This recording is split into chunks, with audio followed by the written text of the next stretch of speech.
tretej triedy. Ja som Adam Rekne, tiež z tretej triedy.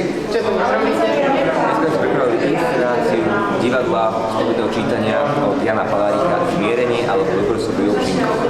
A ako hráš postavu? Ja hrám inžiniera Romana. Ďakujem za rozhovor.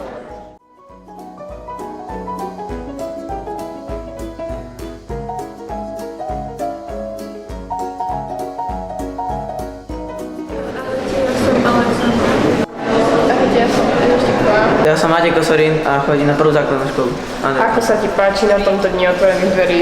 No, je to v pohode.